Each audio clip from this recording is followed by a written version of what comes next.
Ya, baik. Selamat datang kembali di channel Tanya Soal, di mana di video kali ini kita akan lanjutkan lagi pembelajaran dan pembahasan soal-soal IPA Fisika yang berkaitan dengan materi pemanasan global.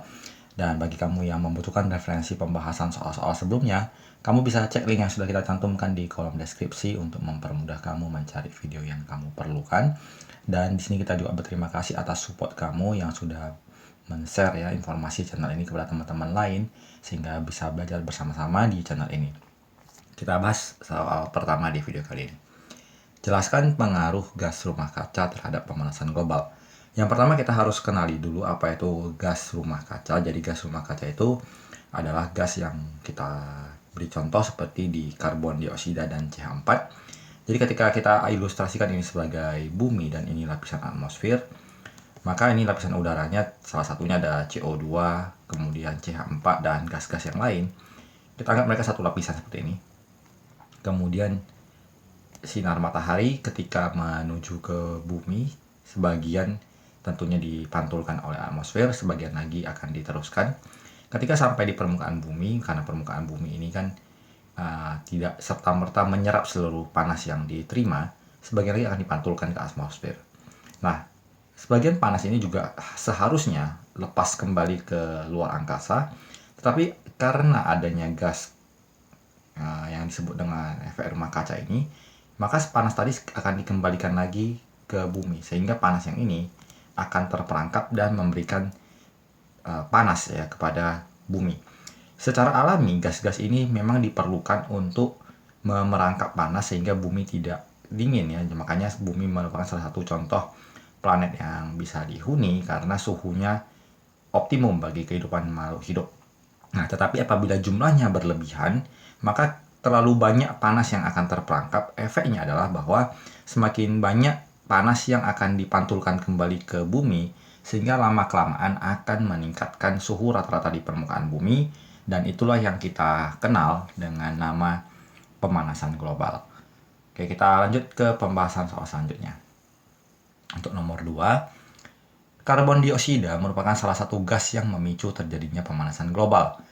Bagaimana cara untuk meminimalkan konsentrasi gas karbon dioksida di udara yang bisa diterapkan oleh masyarakat umum dalam kehidupan sehari-hari? Kata kuncinya adalah masyarakat umum dalam kehidupan sehari-hari.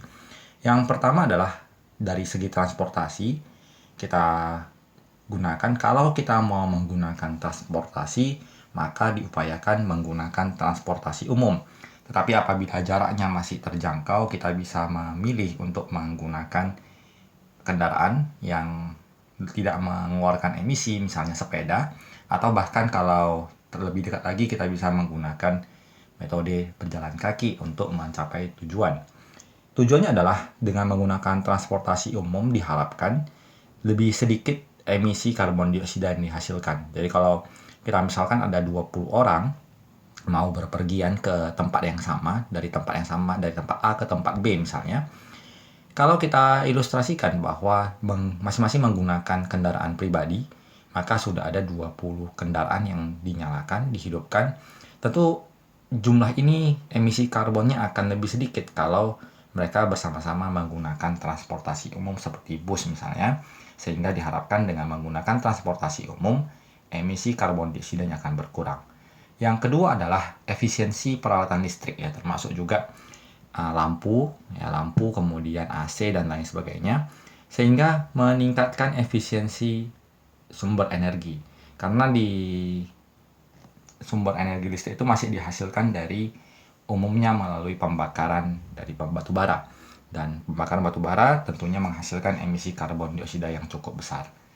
Yang ketiga adalah melakukan daur ulang sampah. Jadi sampah itu kalau ditumpuk ya selama berkelamaan di tempat pembuangan akhir, tentunya akan menghasilkan gas metana dekomposisi secara anaerob, menghasilkan CH4, dan CH4 ini juga merupakan salah satu gas yang bisa menghasilkan gas efek rumah kaca. Setelah itu sampah-sampah juga di beberapa tempat masih dikelola dengan cara pembakaran, misalkan sampah-sampah plastik dibakar, kertas dibakar, dan sebagainya. Pembakaran itu tentunya masih menghasilkan emisi karbon dioksida. Jadi dengan melakukan daur ulang diharapkan berkurangnya sampah yang dibakar sehingga tidak menyebabkan emisi gas karbon dioksida. Kita lanjut ke soal berikutnya. Apa yang dapat kita lakukan untuk mengurangi penggunaan CFC dalam kehidupan sehari-hari? Sekarang kita harus tahu dulu CFC itu apa. CFC itu adalah klorofluorokarbon. Jadi bahan CFC ini banyak ditemukan dalam mesin-mesin pendingin, AC, kulkas, kemudian juga dalam kemasan semprot ya, hairspray seperti itu yang menggunakan kaleng semprot. Jadi kalau kita udah tahu bahwa CFC ini ditemukan penggunaannya dalam mesin pendingin, kulkas, AC, kemudian di cat semprot, tentunya langkah-langkah yang kita lakukan untuk mengurangi penggunaan CFC adalah mengurangi penggunaan dari alat-alat atau bahan-bahan yang digunakan yang mengandung CFC. Mungkin kalau kulkas kita tidak bisa kurangi, maksudnya pemakaian listriknya tetap, kalau kulkas kan tetap dihidupkan 24 jam. Yang bisa kita lakukan untuk kulkas adalah mengurangi kebiasaan buka tutup kalau tidak diperlukan. Misalnya itu contoh yang bisa kita terapkan. Karena dengan membuka tutup tentunya juga meningkatkan kerja kulkas, meningkatkan penggunaan CFC-nya. Kemudian yang kedua, kalau di mesin pendingin ruangan AC, tentunya untuk meningkatkan efisiensinya, kita bisa jangan membiarkan ruangan yang ber-AC itu terbuka sehingga dinginnya keluar. Atau kalau sudah tidak diperlukan, kita bisa matikan penggunaan mesin pendingin ruangannya. Kemudian juga untuk bahan-bahan yang dimasukkan ke dalam kaleng semprot, untuk misalnya hairspray dan lain sebagainya, parfum, tentunya kita bisa menguranginya digantikan dengan metode pengawasan yang lain. Itu adalah beberapa cara yang bisa dilakukan untuk mengurangi penggunaan CFC. Kita lanjut ke soal berikutnya. Untuk soal nomor 4, perhatikan gambar berikut. Jelaskan hubungan peristiwa yang terjadi pada gambar di atas dengan pemanasan global. Jelaskan juga dampak yang akan terjadi jika peristiwa tersebut berlangsung secara terus-menerus. Ilustrasi gambar yang bisa kita peroleh, bisa kita tafsirkan adalah bahwa itu adalah gambaran salju di kutub yang sudah mulai mencair.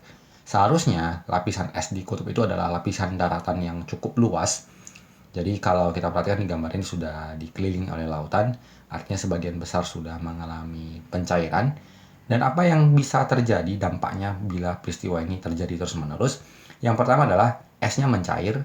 Jadi esnya yang mencair ini akan menyebabkan perubahan dari fase padat ini menjadi cair, volume air laut meningkat. Jadi air laut akan mengalami peningkatan ketinggian. Jadi daerah-daerah yang di pesisir terancam menjadi tenggelam, menjadi kehilangan wilayah daratannya. Kemudian yang kedua adalah bahwa es ini juga berwarna putih bening gitu.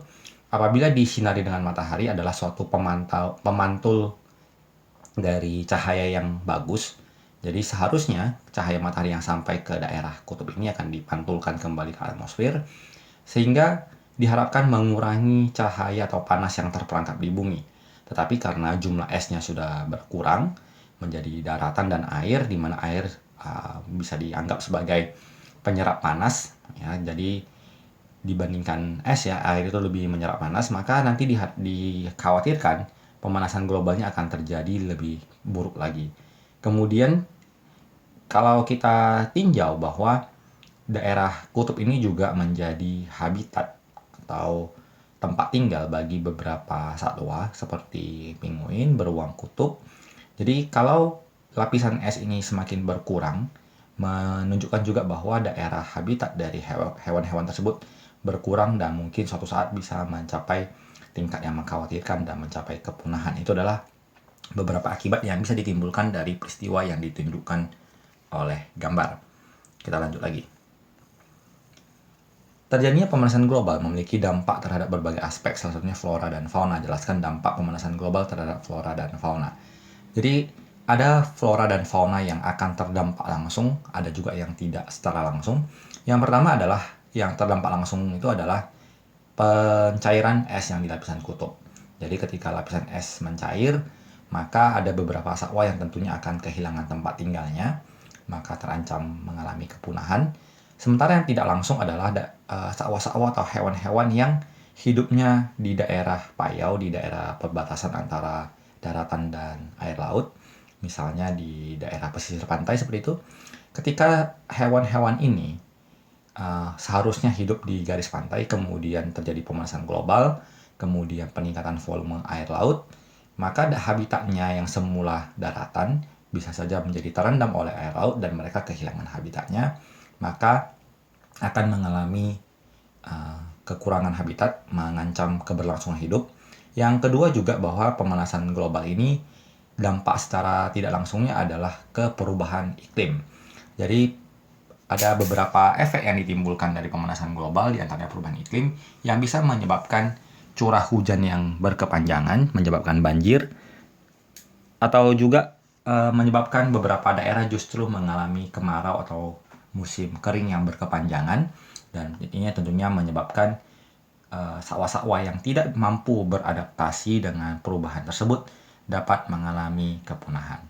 Ini beberapa pembahasan soal yang bisa kita tampilkan dalam kesempatan kali ini.